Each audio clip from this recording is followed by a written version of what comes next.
Cécile Duflot est en train de faire voter sa loi logement. Quel est votre avis sur la garantie universelle des loyers? J'y ai cru, j'y crois plus. Ah, J'y ai cru, j'ai monté un dispositif un peu similaire qui s'appelait la garantie des revenus locatifs, la GRL. Enfin, Jean-Louis Borloo, pardon, l'avait monté, GRL 1. Ça marchait pas très bien. On a essayé un deuxième dispositif que j'ai monté, la GRL 2, ça n'a pas mieux marché. Rappelez-vous, quelle est l'idée initiale de cette GRL? L'idée initiale, c'est comment on loge ce qu'on appelle les précaires au sens du droit du travail en France, c'est-à-dire ceux qui sont titulaires d'un contrat en CDD, les jeunes ou ceux qui bossent en intérim. Aujourd'hui, quand vous avez un CDD et que vous vous présentez devant un propriétaire avec votre contrat de travail, il vous dit « Désolé, CDD, je ne prends pas ». Bon. Comment on fait pour aider ces gens-là à se loger? Dans le privé, évidemment.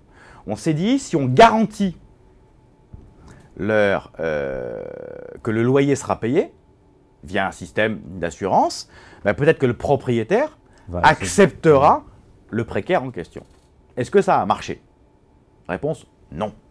Ça a marché plutôt correctement en zone dite détendue, parce qu'en zone détendue, le propriétaire pouvait avoir intérêt à élargir sa clientèle potentielle. Si j'ai du mal à trouver un locataire, ben si j'élargis ma clientèle potentielle avec une garantie, à ce moment-là, je vais trouver un locataire.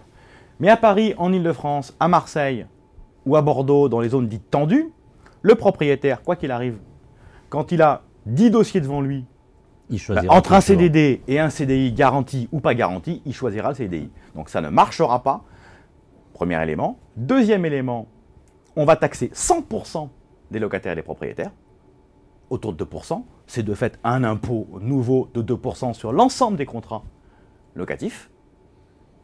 Tout ça, c'est, me semble-t-il, une jolie usine à gaz qui va coûter beaucoup d'argent, mais qui surtout ne réglera pas le problème pour lequel c'est créé. Benoît Apparu, est-ce que vous êtes pour ou contre l'encadrement des loyers? Farouchement contre. Pour une raison très simple. Malheureusement, je n'ai pas de tableau devant moi, sinon je vous aurais fait un joli dessin de deux courbes. Quand vous regardez depuis une cinquantaine d'années, l'augmentation des prix de l'immobilier et l'augmentation des prix des loyers, donc les loyers d'un côté et puis la vente de l'autre, les deux courbes sont à peu près parallèles. Et donc, vous avez ce qu'on appelle une rentabilité locative, qui est à peu près la même, qui n'a pas bougé, entre 1950 et 2000. En 2000, vous avez eu un pic très important pendant une dizaine d'années des prix de l'immobilier. Et donc les deux courbes se sont fortement écartées. Autrement dit, pour ce qu'on appelle un investisseur, celui qui achète un logement pour le mettre en location, sa rentabilité s'est très fortement dégradée. Parce que les prix de l'immobilier ont très fortement augmenté, 10% par an, quand les loyers augmentaient plus vite que l'inflation, mais beaucoup moins vite que les prix de l'immobilier. Si vous accentuez ce phénomène en touchant les prix des loyers, en les baissant, vous dégradez plus encore la rentabilité locative. Si nous ne construisons pas les logements dont nous avons besoin, notamment en Île-de-France depuis 10 ans, c'est parce que les investisseurs ont de moins en moins intérêt à acheter des logements pour les mettre en location, parce que vous avez cette courbe qui s'écarte. Et cette rentabilité, donc, entre guillemets, qui baisse. Si vous faites ça, vous faites, me semble-t-il, donc une votre erreur réponse, stratégique. que ce soit sur pour répondre au problème des loyers ou garantie universelle ou au niveau des loyers, encadrement des loyers, vous dites il faut construire. C'est ça la seule réponse. C'est la seule réponse possible. Pourquoi pourquoi est-ce que les prix de l'immobilier montent si vite?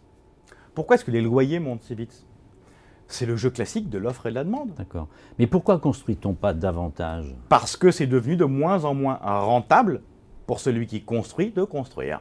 Ouais, et là, donc les investisseurs... C'est le diable qui se mord la queue, là. C'est bien la raison pour laquelle je considère que la baisse de TVA est une piste, raison pour laquelle je considère que les dispositifs d'aide de fiscalité, type Duflot et autres, doivent être boostés, raison pour laquelle je considère qu'il faut travailler sur les normes pour faire baisser les prix de production des logements, pour effectivement réduire les coûts et retrouver de la rentabilité.